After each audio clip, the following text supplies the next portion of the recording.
there's no other way. Bé, hola a tots. Ja portem algun que altre vídeo parlant del món de la via ferrata. Està molt de moda. Per molts de vosaltres és el primer contacte amb la verticalitat, però heu de vigilar una miqueta amb què porteu i com ho feu.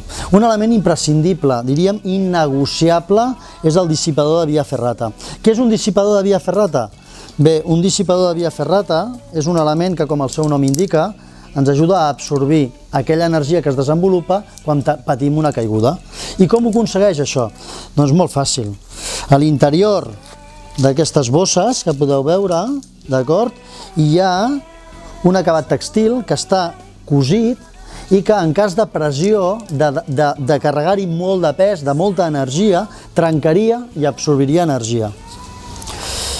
Si patim una caiguda i trenquem aquest element, hem de canviar tot el trasto, tot. S'ha de llançar, mosquetons inclosos, d'acord?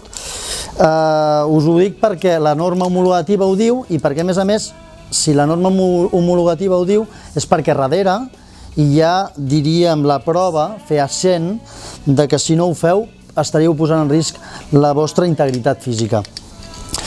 Què més dius del tema dels aparells absorbidors d'energia o dels dissipadors de via ferrata? Doncs que només serveixen per persones de més de 45 quilos i que no pesin més de 100. Si esteu per sobre dels 100 o més, o 45 i menys, el dissipador de via ferrata no actuarà de la mateixa manera. Menys de 45 no actuarà i no absorbirà l'energia que es desenvoluparà en aquesta caiguda, i si peseu més de 100, el set de via ferrata no estarà preparat per absorbir tota l'energia que es desenvolupa. Quina és la solució?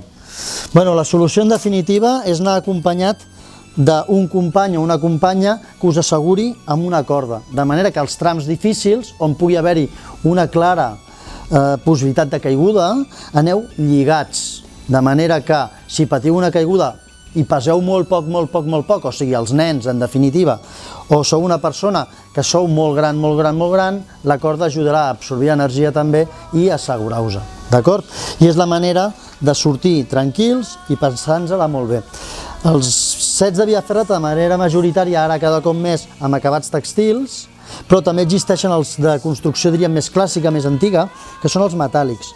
Bueno, doncs exactament igual que els altres. Si patiu una caiguda, no es pot reutilitzar.